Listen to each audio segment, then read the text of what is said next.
Hello दोस्तों, राधे राधे। आप सभी को नवरात्रि की हार्दिक शुभकामनाएं। 30 मार्च से नवरात्र स्टार्ट हो रही हैं और रविवार तक चलेंगी, 6 मार्च तक चलेंगी। अब की बार जो माता रानी है वो हाथी पे सवार होकर आ रही हैं। जब रविवार को नवरात्रि स्टार्ट होती है, शुरू होती है, तब माता रानी हाथी पे सवार होकर आती हैं। इस जो सबके लिए बहुत ही शुभ और फलदायी है।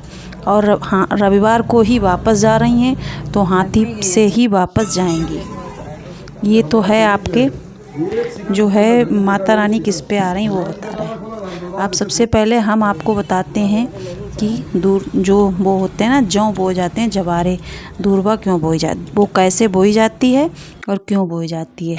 तो देखिए, एक आप मिट्टी का बर्तन ले लीजिए और अच्छी साफ़ मिट्टी लीजिए। खेत की हो या गमले की हो, जहाँ की हो अच्छी हो। बहुत जगह की गंदी मिट्टी होती है, लैट्रिन बाथरूम वाली, वो नहीं होनी चाहिए। जवारे बोने के लिए बढ़िया साफ़ शुद्ध मिट्टी होनी चाहिए। और अच्छा, जवारे जो हैं, जैसे जौ हैं, उनको शाम को भिगो दीजिए। आप सुबह कलश स्थापना करनी है तब जवारे बोएंगे तो शाम को उनको भिगो दीजिए। थोड़े से उसमें गेहूँ भी डाल दीजिए। गेहूँ से क्या होता है, अगर जवारे नहीं जमते हैं तो गेहूँ तो जम ही आते हैं। थोड़े 2-4-10 गेहूँ के दाने भी मिला दीजिए। शाम को भिगो दीजिए, सुबह निकाल लीजिए। फिर आप तो हमने देखा है मार्केट में मिलते हैं मिट्टी के बाउल टाइप के। आप चाहें तो उनको पहले से ले आइए, बढ़िया कलर अलर करके डेकोरेट कर लीजिए। फिर उसी में मिट्टी डालिए। मिट्टी डालने के बाद जवारे डालिए। भीगे हुए डालेंगे तो आपके जल्दी जमाएंगे, और सूखे डालने से क्या होता है, फिर पानी एब्जॉर्ब करेंगे, फिर 1-2 दिन में फूलेंगे। जब वो फूले होंगे तो तुरंत से ही निकाल देंगे वो। तो इस तरीके से आप भीगे हुए जवारे उसमें मिट्टी में मिलाइए और चाहे गुप्त बो नवरात्रि हो, चाहे हल्का सा पानी छिड़क दीजिए, क्योंकि ज़्यादा पानी की आवश्यकता नहीं हो। हमारे पहले से ही भीगे हुए ही हैं, इसलिए जवारे ऐसे बोइए। अब अच्छा, जवारे क्यों बोए जाते हैं? तो जवारे इसलिए बोए जाते हैं कि एक बार क्या हुआ कि जो राक्षस थे उन्होंने देवताओं के ऊपर आक्रमण कर दिया है। वो चारों तरफ त्राह त्राह मचाए थे। तो सूर्य भगवान भी वहाँ बैठे थे, सभी देवता बैठे थे, बट कोई ये सोच नहीं पाया लेकिन कि इनसे कैसे छूटा जाए। बोले आवा थे वो माता रानी को देख देख के मुस्कुरा रहे थे। सूर्य भगवान ने कहा कि आप असुर हैं, आक्रमण किए हैं, सब ध्वस्त कर देंगे, विध्वंस मचा देंगे, और आप खुश हो रहे हो। तो भोले बाबा ने कहा ये जो दुर्गा भवानी है ये ही इनसे निपटेंगी। तब दुर्गा भवानी ने क्या किया, अपना एक बाल था, एक बाल निकाल के उसको जवारे का नाम दे के बो दिया। और उन्होंने कहा जब तक ये जवारे जमेंगे नहीं तब तक जो असुर हैं वो यहाँ पर नहीं आ पाएंगे। इसीलिए तब से ये हो गया कि 9 दिन तक जवारे बोए जाते हैं, 9 दिन तक उनको निकाला जाता है। इसलिए जवारे बोए जाते हैं।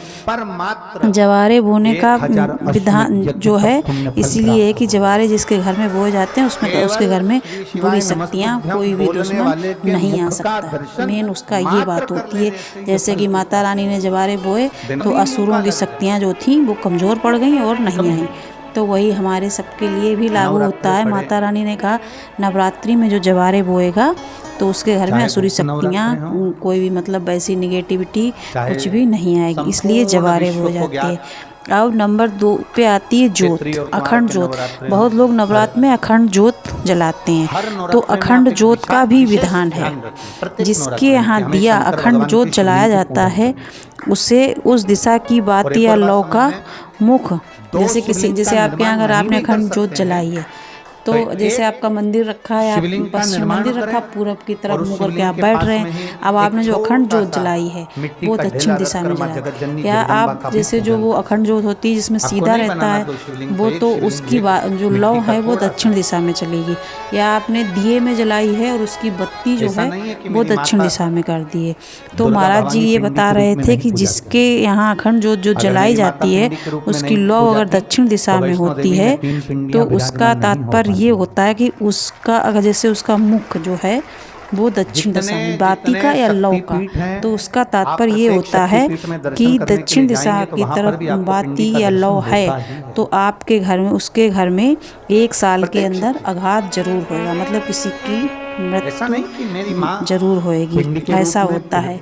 इसीलिए दक्षिण दिशा की तरफ मुंह करके या दक्षिण दिशा में दिया रख के नहीं जलाया जाता है। अगर आपने देवी भागवत का स्मरण किया होगा तो ये सुना होगा, दिशाओं के हिसाब से पूर्व दिशा में अगर आपका दिया जल रहा, जोत उसकी पूर्व दिशा की तरफ है तो वो संपदा की वृद्धि करती है।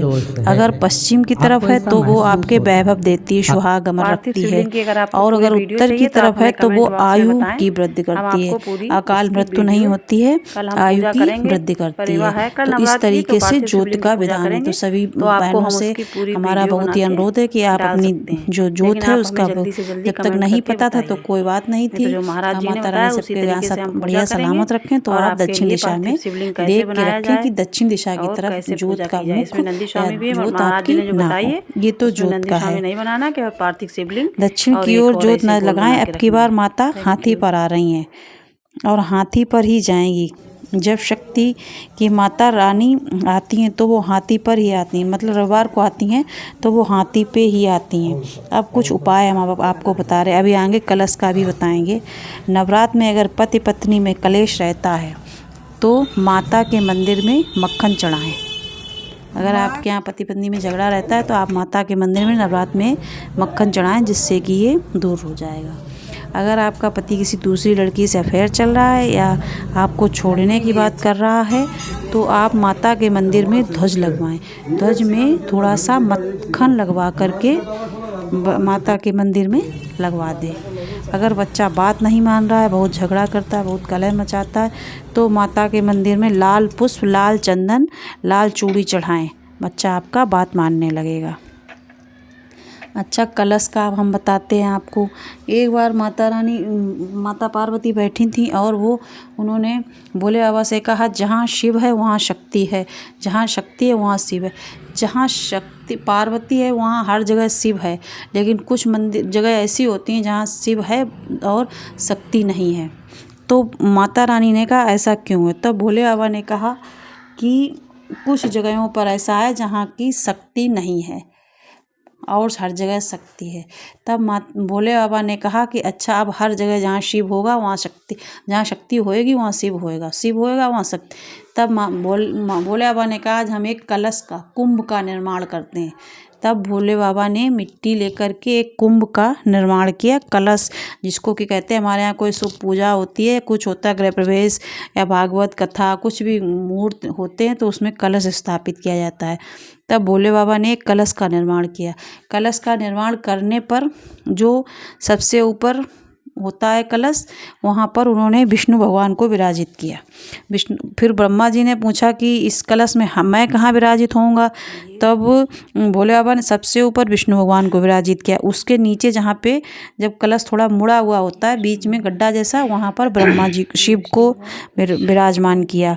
उसके नीचे जो उठा हुआ भाग होता है वहाँ पर उन्होंने ब्रह्मा जी को विराजित किया। उसके सबसे नीचे शिव और शक्ति, ये अंदर साइड चारों देवता विराजित हुए। बचे हुए जो 33 कोटि देवता हैं वो सब बाहर कलश के चारों तरफ विराजमान हैं। इसीलिए जब हम कलश की स्थापना करते हैं तो 33 कोटि देवता अपने आप उसमें विराजित हो जाते हैं।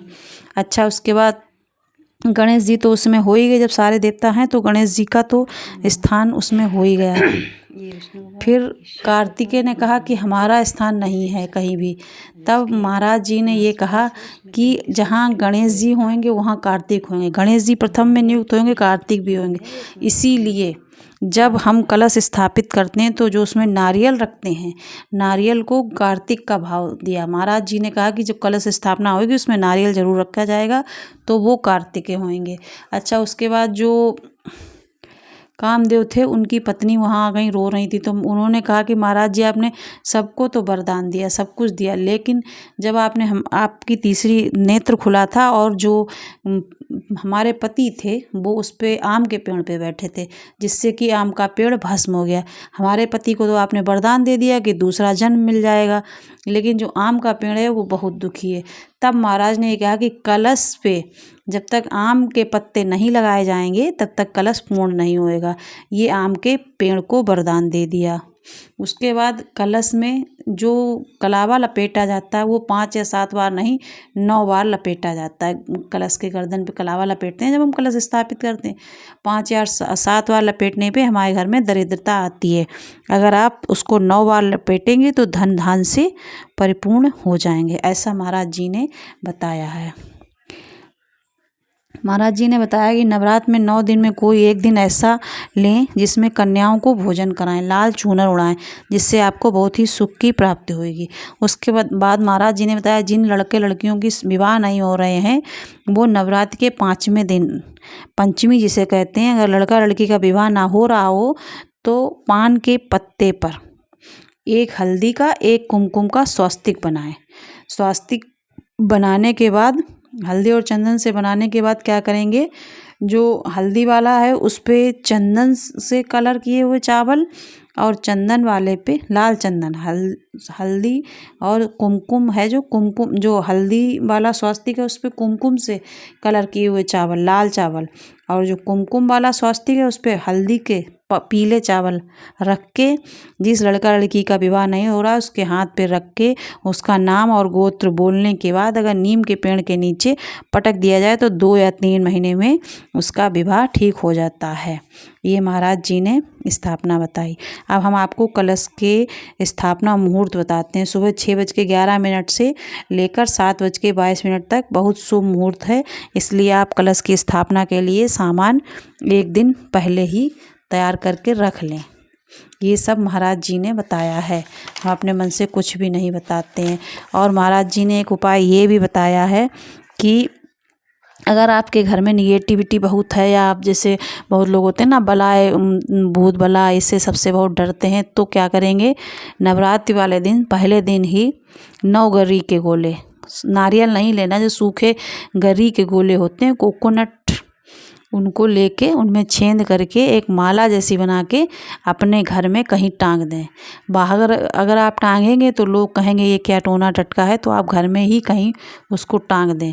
9 दिन तक उसकी पूजा करें।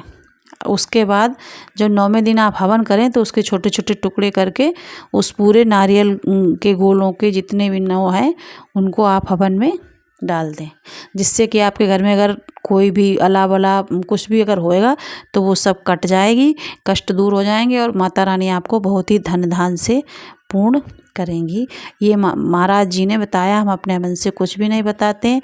अच्छा, अगर आपको कल वो 31 अक्टूबर को गणगौर पूजा होती है, उसकी पूजा की विधि वगैरह चाहिए तो आप हमें कमेंट में बताना, तो फिर हम उसका वीडियो बना के डालेंगे। जय माता दी। माता दी आप सभी को बहुत ही खुश रखें, सुखी रखें, जिससे कि आप सबको बहुत ही धन धान की पूर्ति हो, सबका सुहाग अमर रहे। जय माता दी।